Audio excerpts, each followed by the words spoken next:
बिस्मिल्लाहिर्रहमानिर्रहीम। उम्मीद करता हूँ आप सब खैरियत से होंगे। इस वीडियो में हम एस्टिमेशन के चैप्टर पे बात करेंगे। एस्टिमेशन और हाइपोथेसिस टेस्टिंग का चैप्टर आलमोस्ट सिमिलर इस सेंस में है कि जो फार्मूले यूज़ होते हैं, जो केसेस हैं, वो तकरीबन एक जैसे हैं, सिमिलर हैं। तो मैं आपको पहले बता दूं कि आपने कौन कौन से फार्मूले और कौन कौन से केसेस याद रखने हैं। ये लेफ़्ट साइड पे आपको जो फार्मूला नज़र आ रहा है ये एस्टिमेशन का है और ये हाइपोथेसिस टेस्टिंग का है। तो ये टोटल 9 केसेस बनते हैं। ये सारे मैंने लिख दिए हैं, ठीक है, राइट साइड पे भी और लेफ़्ट साइड पे भी। राइट साइड पे हाइपोथेसिस टेस्टिंग है और लेफ़्ट साइड पे एस्टिमेशन के फार्मूले हैं। तो आपको ये फार्मूले पहले याद होने चाहिए। अच्छा, ये केसेस हैं, ये पहले 3 केसेस जो हैं ये मीन के केसेस हैं, ठीक है।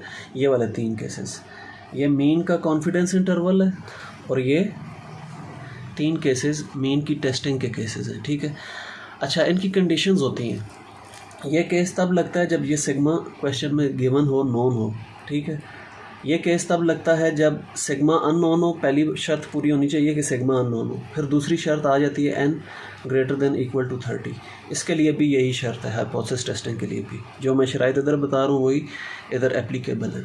अच्छा, तीसरे केस की शर्त है कि n सैम्पल साइज़ जो है वो 30 से छोटा होना चाहिए और सिग्मा अननोन होना चाहिए। ये अगर नोन है फिर n जो मर्ज़ी है, n चाहे 30 से छोटा है या n चाहे 30 से बड़ा है, फिर मैटर नहीं करता, फिर आपने यही केस लगाना है। इन 2 में जो है सिग्मा जब अननोन हो फिर n को हम देखते हैं और वही बात इधर भी, ठीक है।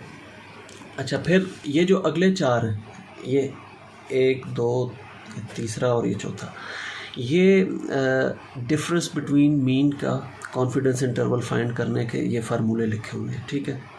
अच्छा, एक चीज़ और आप नोट की होगी आपने कि जब फार्मूला कॉन्फिडेंस इंटरवल के लिए लिखते हैं तो हम प्लस माइनस का साइन, एक दफ़ा ये क्वांटिटी माइनस होती है एक्स बार में से, एक दफ़ा प्लस होती है।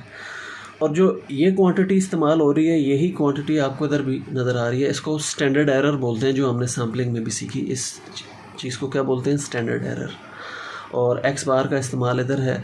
इसमें कॉन्फिडेंस इंटरवल में म्यू का इस्तेमाल आपको नज़र नहीं आएगा, लेकिन हाइपोथेसिस टेस्टिंग में म्यू का इस्तेमाल भी होता है। इस वजह से हमें क्वेश्चन में 2 तरह के मीन्स ढूंढने होते हैं। एक्स बार देखना होता है कौन सा है और म्यू देखना होता है कौन सा है। तो इसके लिए मैं आपको कुछ हिंट्स दूंगा। और मैंने वैसे हाइपोथेसिस टेस्टिंग पे कंप्लीट सीरीज़ ऑफ वीडियोस बनाई है। बड़ा अहम चैप्टर है, इससे लॉन्ग क्वेश्चन आता है, इसलिए मेरी 8 वीडियोज़ मौजूद हैं हाइपोथेसिस टेस्टिंग पे। अलग से एक प्ले लिस्ट है, उसको आप विज़िट कर लीजिएगा अगर आपने लॉन्ग क्वेश्चन अच्छा करना है। अच्छा जी, ये डिफरेंस बिटवीन मीन के केसेस हैं, ठीक है, ये याद होने चाहिए। सिर्फ ये फार्मूले नहीं बल्कि S1² का क्या फार्मूला है, सिग्मा 1² का सैम्पलिंग में आपने फार्मूले देखे होंगे इनके। अच्छा, फिर SP का फार्मूला ये अक्सर इस्तेमाल होता है। ये तो बहुत कम इस्तेमाल होता है, S1² दिए ही होता है आम तौर पे क्वेश्चन में। और बाज़ औक़ात इसका फार्मूला मतलब जैसे ये है ना, summation x minus x bar whole square over n, तो ये S1 का फार्मूला हो जाएगा। ये ऊपर वाली चीज़ दे देगा, ठीक है, n दे देगा, आपने S1 खुद फाइंड कर लेना है, ठीक है, या S1² खुद फाइंड कर लेना है। तो ये जो है ना आपको चीज़ देखनी पड़ेगी। ये चैप्टर जो है बाज़ औक़ात कंफ्यूजिंग हो सकता है अगर आपको ये चीज़ें दे दी जाएँ इस तरह करके। तो कुछ क्वेश्चंस आएंगे, प्रैक्टिस जब हम करेंगे तो आपको ये चीज़ें आसान लगने शुरू हो जाएंगी। फ़िलहाल आप इनको एक नज़र देख लीजिए। ये सारे केसेस हैं। यहाँ पे भी शराइत वो हैं कि n सिग्मा 1² सिग्मा 2² क्वेश्चन में नोन हो, या वही शर्त है n1 n2 30 से बड़े हों या बराबर हों। इसके लिए शर्त है n1 n2 30 से छोटे हों। और ये पेयर्ड ऑब्जर्वेशंस का केस है। ये एक डिफरेंट टाइप की कैटेगरी है, पेयर्ड ऑब्जर्वेशंस। बिफोर आफ्टर वाले क्वेश्चन होते हैं, आपने अपनी एक्सरसाइज में देखे होंगे। फिर ये प्रोपोर्शन के 2 टॉपिक हैं, ये प्रोपोर्शन का और ये डिफरेंस बिटवीन प्रोपोर्शन का। तो ये फार्मूले सारे जो है, मैं लेफ़्ट साइड वाले भी ज़रा आपको क्लियर नज़र आ जाए, एक दफ़ा दिखा दूँ कि ये 9 केसेस आपने फार्मूलों के याद कर लेने हैं। अच्छा, अब क्वेश्चंस डिस्कस कर लेते हैं। ये देखें जी, पहला क्वेश्चन N64 दिया है, x बार 42.6। ये देखें सिग्मा नोन है।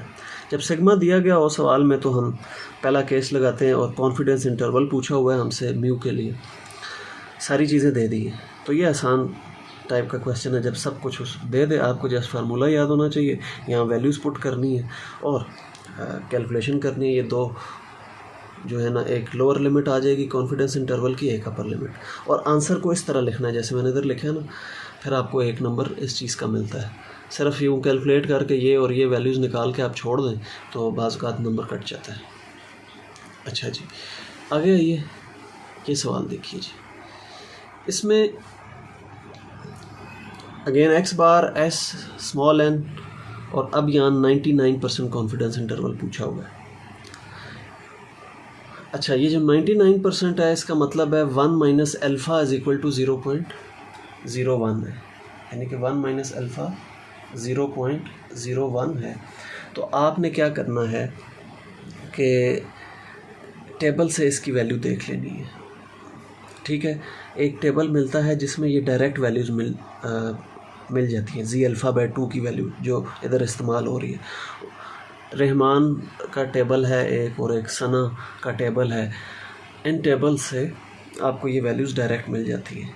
ठीक है, पहले पेज पे या दूसरे पेज पे ये वैल्यूज़ लिखी होती हैं। अच्छा जी, ये 2.33 हमें मिल गई 1 माइनस अल्फ़ा 0.01 के लिए। सॉरी, ये मैंने गलत लिख दिया, 1 माइनस अल्फ़ा 0.99 था, इससे अल्फ़ा निकलेगा 0.01। ठीक है, इसको करेक्ट कर लीजिए। तो 0.01 अल्फ़ा है और ये वैल्यू आपको डायरेक्ट मिल जाएगी टेबल से। नेक्स्ट क्वेश्चन देखिए जी, ये find 90% confidence interval for mean of a normal distribution with sigma equals to 3 given the sample. ये अब देखें, इस सवाल में उसने एक आपको एक्स्ट्रा चीज़ करने के लिए दी है। सिग्मा इक्वल्स टू 3 से तो पता चल गया पहला केस है। क्या चीज़ उसने दी है फालतू खुद कैलकुलेट करने के लिए?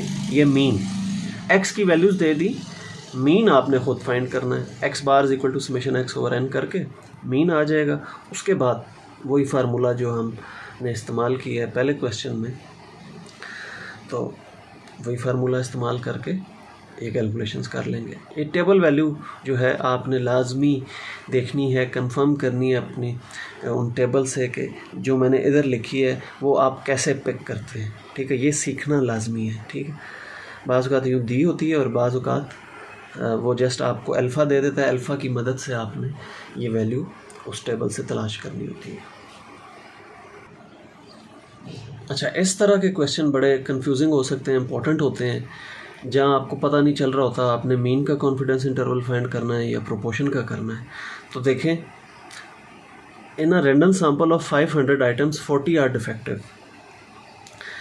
तो जब इस तरह की बात हो, डिफेक्टिव नॉन डिफेक्टिव, किसी चीज़ में किसी चीज़ की दो कैटेगरीज दी गई हों, देखें ना, आइटम्स हैं 500, दो कैटेगरीज कैसे हैं? एक तो देखें डिफेक्टिव है, तो दूसरी क्या होगी? Non defective.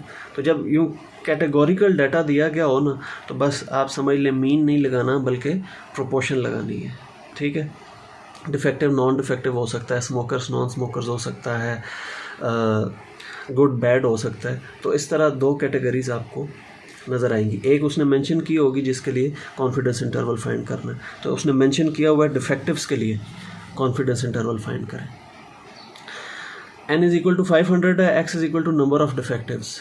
ठीक है, x इक्वल्स टू 40 इधर दिया हुआ है। p हैट का ये फार्मूला है x over n, p hat 0.08 निकल आया। जो मैंने आपको फार्मूले दिखाए थे उसमें 8वें नंबर पे ये फार्मूला लिखा हुआ था। ये लगा के इधर जस्ट वैल्यूज़ आपने पुट करनी है। ठीक है, कैलकुलेशन अब आपने खुद करके ये वेरीफाई करनी है कि ये आंसर आए, ताकि आपकी प्रैक्टिस हो जाए।